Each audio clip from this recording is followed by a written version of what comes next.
El maestro Kong, como era conocido Confucio, vivió entre los años 551 y 479 a.C. en el estado de Lu, en China. Para ubicarnos en la línea del tiempo de Occidente, 9 años después de la muerte de Confucio, nacería en Grecia Sócrates, a quien se le ha llamado el padre de la filosofía.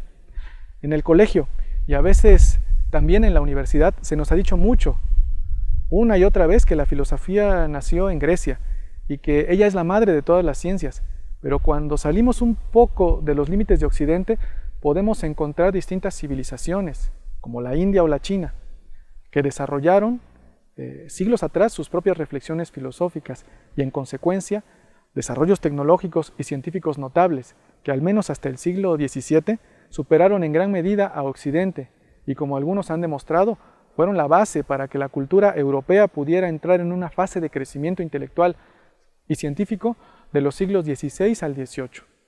No es este el espacio para extenderme sobre esta temática, pero es indispensable tenerla presente para tener un punto de partida distinto al que con frecuencia acudimos para comprender la importancia de la filosofía y la ciencia china.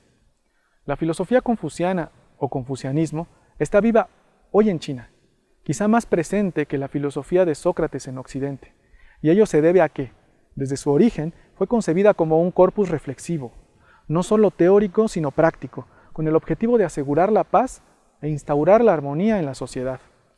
Los filósofos proponen desde su realidad soluciones según sus circunstancias y necesidades. Por ello, es necesario comprender adecuadamente su contexto histórico. Ortega y Gasset decía: yo soy yo y mi circunstancia. Si no la salvo a ella, no me salvo yo. La época en que Confucio nace está caracterizada por la violencia. Es un contexto de guerra civil donde los diferentes estados se disputan la supremacía y el equilibrio de las estructuras sociales tradicionales se encuentra en peligro. Impera la corrupción y los momentos de gloria y paz quedaron en el pasado. Si hubiera en Occidente otro filósofo político en un contexto similar, quizás sería Thomas Hobbes, en Inglaterra en el siglo XVI y XVII. Pero la solución que Confucio dará en ese contexto de caos será muy distinta a la de Thomas Hobbes, defensor del absolutismo político. Confucio va a tener su mayor inspiración en el lejano pasado, en un gobernante llamado Yu el Grande, a quien se le atribuye la fundación de la dinastía real de los Xia, la primera dinastía china. Es tan distante esa época, imagínate, 21 siglos antes de Cristo, que se suele considerar casi mitológica. Como referencia, Grecia, la Odisea y la Ilíada atribuidas a Homero, que se considera la mitología que funda precisamente aquella civilización, datan apenas del siglo 8 a.C. Podemos palpar que al menos 15 siglos separan la fundación de China, 21 a.C., a Grecia. Es natural que, como muchos otros filósofos de todas las épocas, Confucio se remontara a su propio origen, es decir, a su historia, en busca de respuestas para el presente. Es bien sabido y se comprueba una vez más con ello que la historia dice más del presente que del pasado. Para Confucio, el estudio de la historia es fundamental para formar buenos seres humanos, gobernantes y ciudadanos. La historia es la maestra de la vida. Confucio provenía de una familia bien acomodada que cayó en la ruina. Fue también un funcionario público y en su estado, y se dice además que fue carpintero. En las Analectas se menciona incluso que dominaba diferentes oficios. Después de su muerte, su filosofía no tuvo mayor impacto durante un poco más de 3 siglos, pero a partir del reinado del emperador Wu, entre 141 y 87 a.C., su pensamiento fue incorporado a la manera de presidir de los gobernantes. A partir de allí, y durante los siguientes 20 siglos, sería una corriente de pensamiento tan popular en China que es imposible comprender hoy a ese país, sus formas, las de sus gobernantes, sus ciudadanos y su cultura, sin antes revisar de manera seria el pensamiento filosófico del maestro Kong. El pensamiento de Confucio es sobre todo una filosofía política que nos permite, por ejemplo, comprender mejor lo sucedido en la pandemia en todos los niveles, desde el gobernante hasta el ciudadano, tanto en China como en Occidente. ¿Qué me puede decir Confucio? Seguramente te preguntarás, sobre la pandemia que está hoy viviendo la humanidad. Los 4 libros de Confucio te permitirán si lo lees hoy en día con esa intención, obtener respuestas propias a preguntas como ¿por qué los ciudadanos en China pudieron colaborar de mejor manera con las medidas de aislamiento y distanciamiento social y con ello conseguir, como sociedad, vencer al coronavirus en el año 2020? Dejo esta cita. El hombre bueno facilita a los demás lo que desea obtener para sí mismo. La receta de la bondad consiste simplemente en la capacidad de tomar las propias aspiraciones como guía. Dejo otra cita de otro de los libros de Confucio. Quien desea para los demás lo mismo que desea para sí, y no hace a sus semejantes lo que no quisiera que le hicieran a él, éste posee la rectitud de corazón y cumple la norma de conducta moral que la propia naturaleza racional impone al hombre. Esto viene en el libro llamado El Justo Medio. En el libro El Justo Medio podemos encontrar una filosofía que en distintos lugares hace eco con la tradición filosófica de Occidente, particularmente con la ética. Por ejemplo, la virtud, llamada por los griegos arete, y la prudencia, phronesis, la prudencia aristotélica, que escribe en la Ética a Nicómaco, o el imperativo categórico de Kant, saltan inmediatamente en citas como las que acabamos de leer. El imperativo categórico de Kant, pero modelado a partir del no hacer, de la no intervención. En China este es un concepto muy importante, Wu Wei, es un principio milenario en el pensamiento chino a partir del taoísmo, transportado a la moralidad y por lo tanto a las relaciones humanas a través del confucianismo. ¿Por qué para los gobernantes y los gobiernos de Occidente en general fue y ha sido tan complicado conseguir que sus ciudadanos acaten las medidas de aislamiento social de manera voluntaria y sin tener que recurrir al uso de la fuerza pública? Mira lo que podría opinar Confucio sobre este tema. El maestro dijo: es posible privar a un ejército de su comandante en jefe, pero no se puede privar al más humilde de los hombres de su libre voluntad. Quizá esto es algo que muy pocos gobernantes comprenden del todo, pero dice más. El maestro dijo: manejado por maniobras políticas y contenido con castigos, la gente se vuelve astuta y pierde la vergüenza. Conducidos por la virtud y moderados por los ritos, desarrollan el sentido de la vergüenza y de la participación, yo agrego, colectiva. El maestro dijo: un pueblo es fácilmente gobernado cuando sus superiores cultivan las costumbres sociales. Una y otra vez Confucio se expresa críticamente de las sociedades hiperlegalizadas y donde al mismo tiempo impera el crimen o la violación de la ley, que podría evitarse, según él, cultivando colectivamente la virtud popular, a partir precisamente del ejemplo de los gobernantes. El maestro dijo: yo podría dictar sentencias también como cualquiera, pero prefiero hacer que los procesos, es decir, los juicios, sean innecesarios. La solución para Confucio no está en la fortaleza de las instituciones a través de mecanismos o reglamentos que aseguran su correcto funcionamiento. Este es un tema que en Occidente se enseña casi en todas las escuelas con alguna formación social y política. Por el contrario, para Confucio, la solución está en las personas, porque finalmente ellas forman y manejan cotidianamente las instituciones. Si quieres mejorar las instituciones, mejora a las personas. Los temas referentes al buen gobierno son abordados en los dos pequeños tratados, La Gran Enseñanza, que también ha sido traducida como El Gran Estudio, y El Justo Medio, que también es conocida como El Medio Invariable. Pero también en las Analectas y el libro de Mencio se tocan por aquí y por allá estos temas. ¿A qué se debe que durante la pandemia, a pesar de tomar unas medidas u otras medidas, algunos gobiernos sí confinaron, otros no, otros por un tiempo y después no? Es decir, hay muchas variantes. En general, los gobiernos de Occidente, inclusive algunas instituciones internacionales muy reconocidas, han sido mal evaluados por la población en el manejo de la pandemia. ¿A qué se debe? Escucha esta pequeña conversación de Confucio con su discípulo Xin Gong en torno a la importancia que tiene mantener la confianza del pueblo. Xin Gong preguntó sobre el gobierno. El maestro comentó: ¿suficiente comida? ¿Suficientes armas? Y la confianza del pueblo. Xin Gong preguntó: Si tuvieras que prescindir de una de estas tres cosas, ¿qué dejarías de lado? Confucio respondió, las armas. Si tuvieras que prescindir de una de las dos restantes, ¿cuál dejarías de lado? Confucio respondió, la comida. Al fin y al cabo, tarde o temprano, todo el mundo tiene que morir. Pero sin la confianza del pueblo, ningún gobierno puede mantenerse. La pregunta se puede transformar a partir de este comentario de Confucio. ¿Qué o quién, más allá de los propios gobiernos, ha minado la confianza que tienen los ciudadanos en Occidente sobre ellos? ¿Qué estrategias siguieron o siguen algunos gobernantes para mantener la confianza de sus pueblos? Sigamos con otros temas menos controversiales. Muchas gracias por darnos nuevas ideas, Confucio. ¿Qué características requiere tener un gobernante para ser respetado y tener la confianza de su pueblo? ¿Cuáles deben ser sus principios y cómo puede fomentarlos en su población? El maestro dijo, quien gobierna mediante la virtud es como la estrella polar, que permanece fija en su casa mientras las demás estrellas giran respetuosamente alrededor de ella. El señor Qi Yang preguntó a Confucio sobre el gobierno. Este respondió, gobernar es ser recto. Si te comportas rectamente, ¿quién se atreverá a no hacerlo?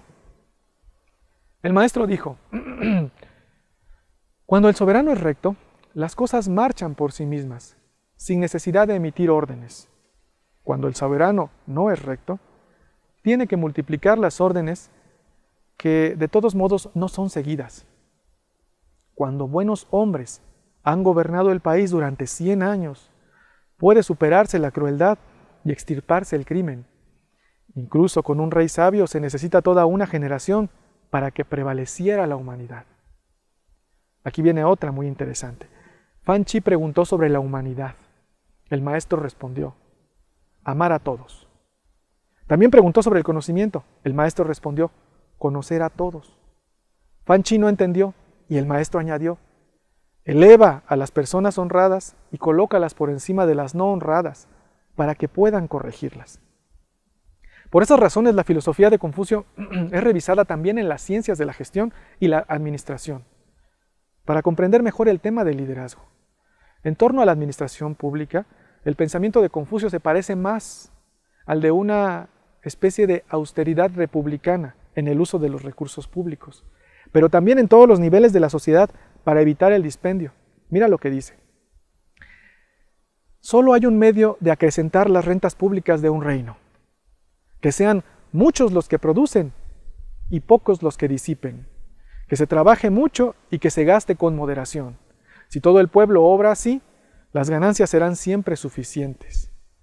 En lo que toca a los impuestos, se aleja de quienes optan por aumentar las cargas fiscales y recomienda a los gobernantes lo siguiente. El príncipe y los altos dignatarios han de alejar de sí a los ministros que solo buscan aumentar los impuestos para acumular riquezas. Sería preferible que el príncipe perdiera sus riquezas particulares antes que buscar la colaboración de unos ministros opresores del pueblo. Con esto se quiere significar que los gobernantes no deben aumentar sus riquezas particulares a base de las rentas públicas y que la única riqueza y recompensa del que gobierna debe consistir en la práctica de la justicia y la equidad. En nuestros días, un pensamiento de este tipo sería calificado como utópico o por algunos como populista. Sin embargo, la disminución de impuestos también suele ser una bandera que se utiliza muy a menudo, en la que se envuelven los más ricos del mundo para conseguir la simpatía popular y su objetivo individual. ¿Recuerdas esas expresiones de no more taxes? Respecto al peligro de la corrupción, tenemos una advertencia que hemos podido comprobar de manera empírica en la política doméstica, es decir, en nuestro querido país.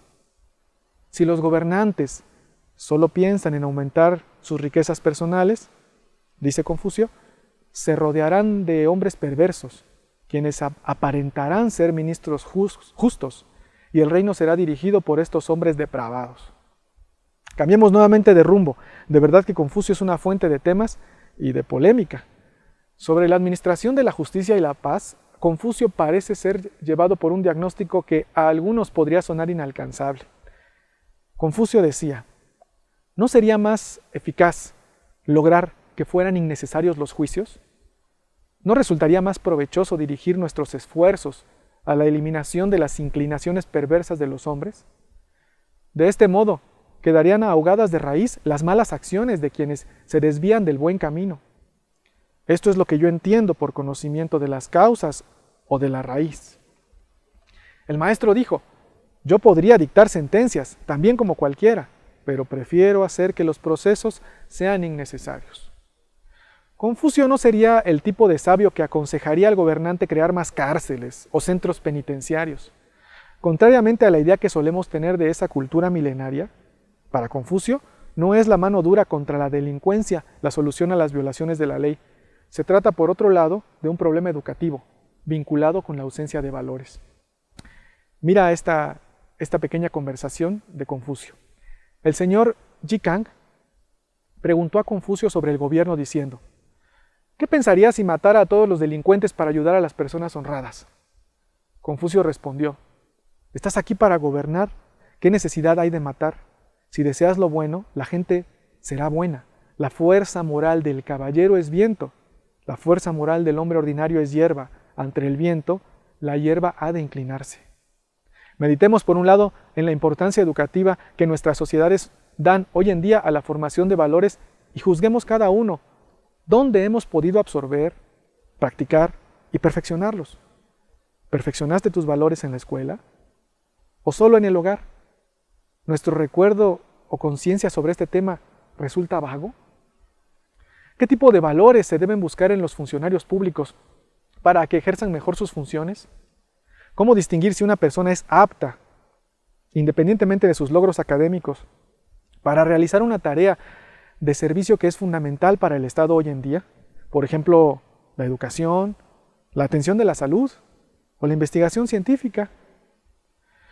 El libro de la Gran Enseñanza, Tagio, tiene como objetivo el cultivo de la naturaleza racional que todo hombre recibe del cielo en la educación y renovación de los pueblos.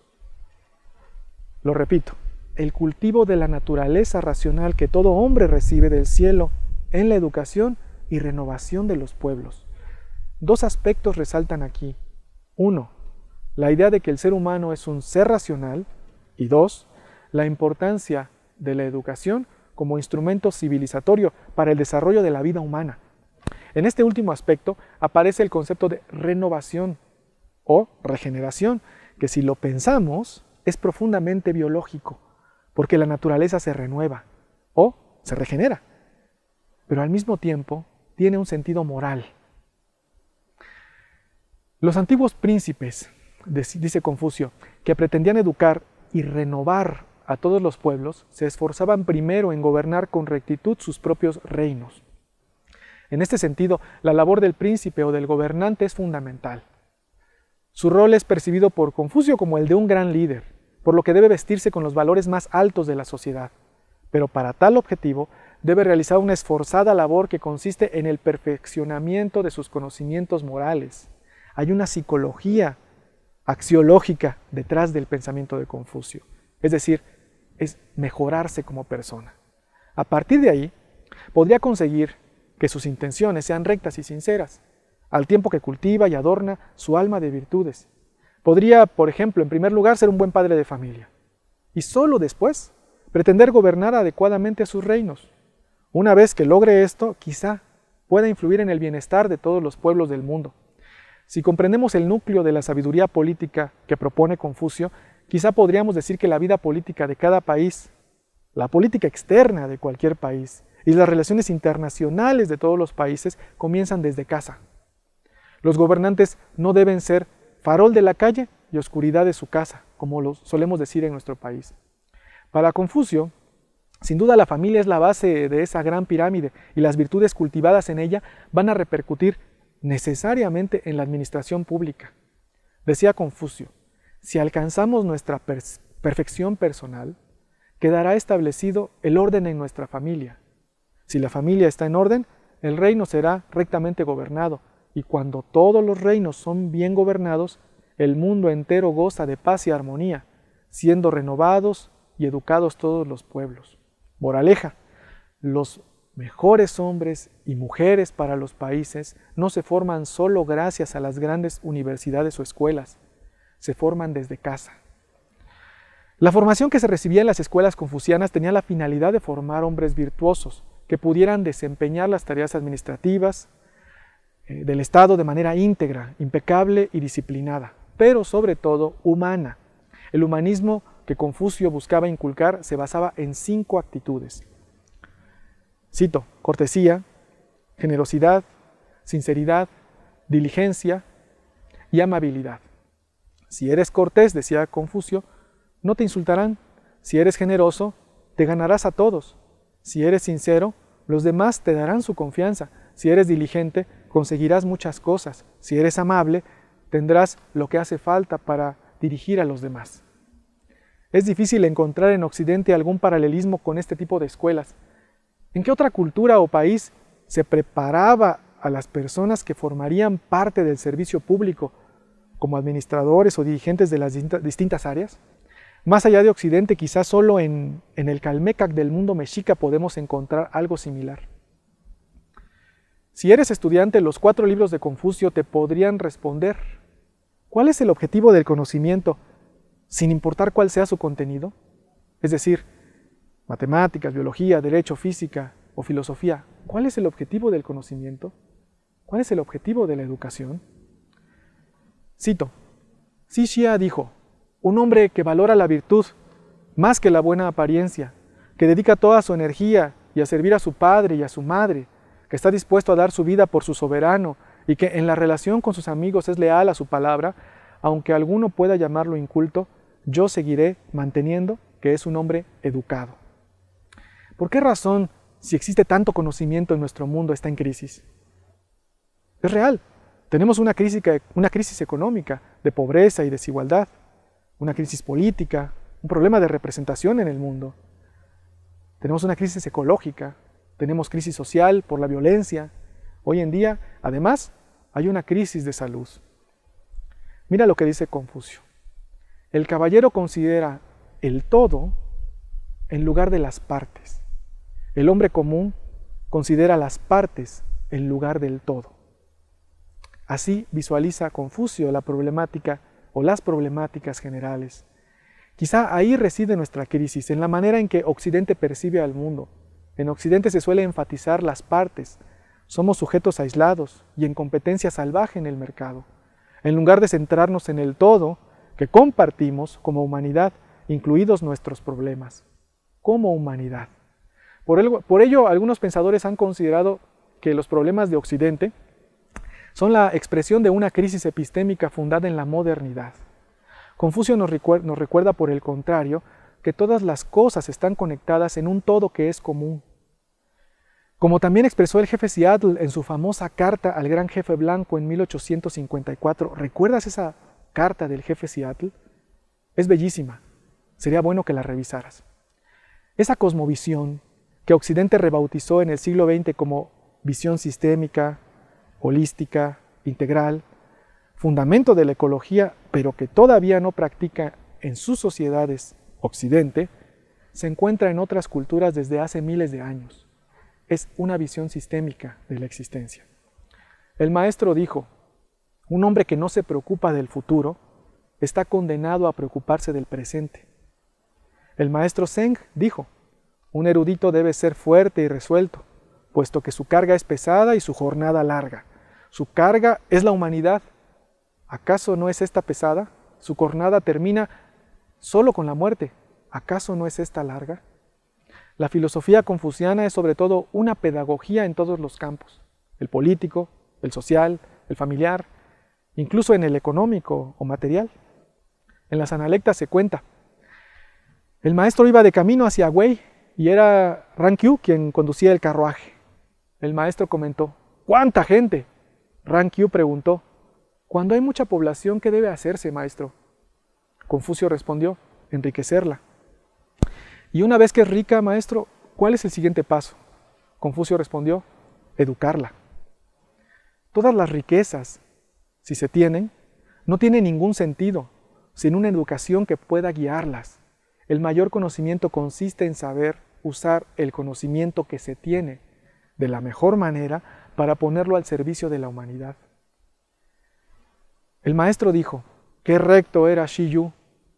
Confucio comúnmente habla de sus discípulos que murieron, que ya no están o que están lejos. El maestro dijo, qué recto era Shi Yu. Bajo un buen gobierno era recto como una flecha, bajo un mal gobierno seguía siendo recto como una flecha. Qué caballero era Kubo Yu. Bajo un buen gobierno utilizaba sus talentos, bajo un mal gobierno los escondía en su corazón. Reflexionemos, ¿cuántas mentes brillantes han puesto al servicio de malos gobiernos sus talentos, con los cuales se ha hecho o se hace un terrible daño a la humanidad o a la naturaleza? No solo es tener conocimiento, el mayor conocimiento consiste en saber utilizarlo. Confucio también señala los errores o vicios más comunes de los maestros y los alumnos. ¿Cuándo se equivoca mi maestro? ¿Y qué debo hacer por mi parte? ¿Cuándo me equivoco como alumno? ¿Y qué es lo que me corresponde? El maestro dijo, en la antigüedad las personas estudiaban para mejorar. Hoy día estudian para impresionar a los demás. El maestro dijo, si buscar la riqueza fuera un objetivo decente, la buscaría, aunque tuviera que trabajar como portero, pero siendo como es, prefiero seguir mis inclinaciones. El maestro dijo, un caballero se exige a sí mismo, un hombre común exige a los demás. El maestro dijo, deberíamos considerar a los jóvenes con respeto. ¿Quién sabe si la próxima generación no alcanzará en mérito a la presente? Sin embargo, si a la edad de 40 o 50 años un hombre no se ha hecho un nombre, ya no merece ser tomado en serio. El maestro dijo,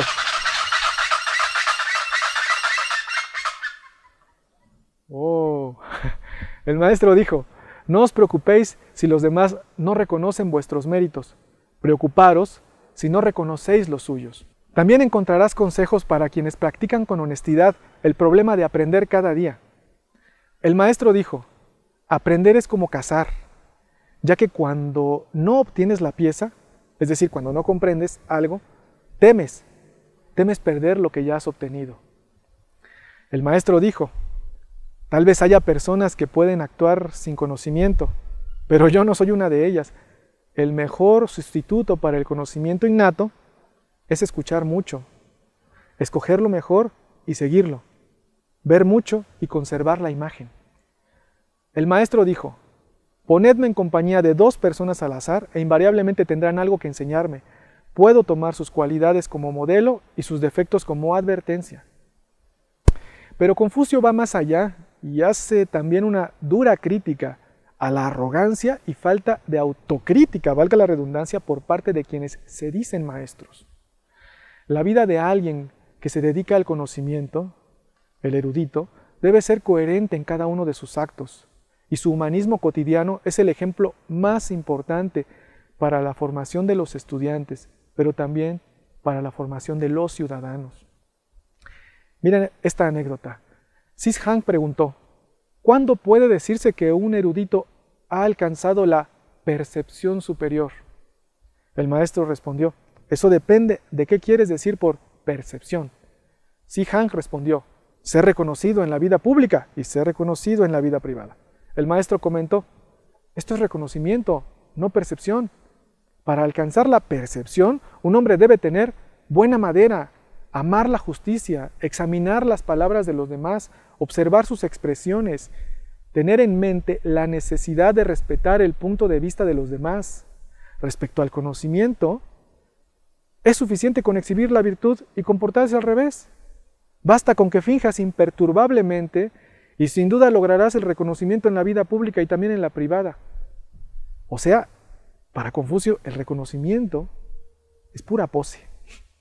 Esta cita nos evoca un momento del pasaje concerniente al mito de la caverna de Platón, donde los personajes encadenados se alababan unos a otros por su capacidad para distinguir y memorizar las sombras que pasaban frente a ellos. Pídele a tu filósofo de confianza que te cuente toda la historia.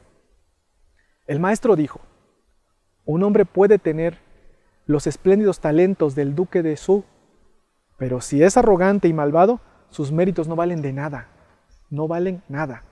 El maestro dijo: es difícil encontrar a un hombre que pueda estudiar 3 años sin pensar en alcanzar un puesto. Por ello, no es extraño que, al igual que Sócrates, sepamos de Confucio por sus discípulos. Las Analectas es una obra que el maestro no escribió, pero que se le atribuye gracias a ellos. El maestro dijo: ¿soy una persona erudita? No. Un campesino me planteó esa pregunta y mi mente se quedó en blanco. Sin embargo, consideré el problema desde todos los ángulos hasta que comprendí algo. ¿Qué comprendió Confucio?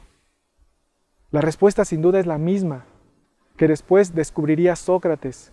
Preguntón, ¿se acuerdan que preguntaba por aquí y por allá? ¿La recuerdan? Solo sé que no sé nada. Pídele a tu filósofo de confianza nuevamente que te cuente toda la historia. La filosofía de Confucio tiene como eje las relaciones humanas. Si en el Tao Te Ching de Lao Tse el método consiste en retirarse del mundo, de la sociedad y las ciudades que enturbian el Tao, en las Analectas de Confucio el Tao puede realizarse en la sociedad a través de individuos que buscan mejorarse a sí mismos y enseñan a otros a realizarlo. El maestro dijo: la máxima de la sabiduría consiste en evitar al mundo. A continuación, evitar ciertos lugares. Después, evitar ciertas actitudes. Por último, evitar ciertas palabras. En la época en la que nos encontramos, atiborrada de estereotipos, lugares comunes y memes, la comunicación entre unos y otros se vuelve un lodazal donde es imposible escucharse. Confucio lo nota también en estas recomendaciones. El maestro dijo: un caballero no aprueba a una persona por expresar determinada opinión, ni rechaza una opinión por ser expresada por una determinada persona. Sisong preguntó cómo tratar a los amigos. El maestro dijo: dales consejos leales y guíalos con tacto. Si esto fracasa, detente. No te expongas a su repulsa. Para ir cerrando esta charla, quisiera agregar lo siguiente. Si hay un momento en el que el confucianismo se muestra distinto del taoísmo tradicional, podría ser en la siguiente reflexión. En ella se puede observar el carácter profundamente antropocéntrico de la figura confuciana. El ser humano, descubriendo los principios de la conducta moral, supera la perfección del propio universo. La cita es así: el cielo y la tierra son maravillosos, pero el hombre, hasta en ellos, descubre imperfecciones y deficiencias. El universo entero no puede superar la perfección de los más elevados principios de la norma de conducta moral, y el hombre prudente así lo reconoce. La partícula más diminuta del universo no iguala la sutileza de los profundos principios de la norma de conducta moral, y así lo ve el hombre prudente. Palabras semejantes que evoquen, acentúen la importancia de la humanidad, es difícil encontrarlas en otras cosmovisiones. Hago otra cita: las 3 virtudes capitales y universales, cuya adquisición es necesaria para entrar en el buen camino que todo hombre debe seguir, son la prudencia del entendimiento, el amor hacia todos los hombres y la fortaleza de ánimo. Subrayamos la segunda, el amor hacia todos los seres humanos, como el rasgo más distintivo del confucianismo y que posteriormente aparecería en muchas otras filosofías y religiones. La cosmovisión náhuatl, a través de la poesía de Nezahualcóyotl, nos recuerda también este sentimiento de amor y respeto hacia la humanidad. Nezahualcóyotl decía: amo el canto del cenzontle, pájaro de 400 voces, amo el color del jade y el enervante perfume de las flores, pero amo más a mi hermano el hombre. Casi siempre que se aborda la filosofía de Confucio, no puede faltar el tema de la piedad filial, que es el respeto y el amor que se tiene de los hijos hacia los padres. Pero como pudiste ver, aquí no lo desarrollamos, porque quisimos darle una lectura vinculada sobre todo con la problemática social, política, económica y de salud que nos aqueja. También hay comentarios sobre la amistad, el sexo y muchos otros temas. Lo más importante es lo que tú puedas pensar cuando leas este fabuloso libro, milenario y difícil de encontrar incluso en la era de Internet. Existe una versión en audiolibro de las Analectas que quizá podrías encontrar por allí. No dudes en hacerlo, no te quedes solo con esta invitación, porque el maestro dijo, estudiar sin pensar es inútil, pero pensar sin estudiar es peligroso.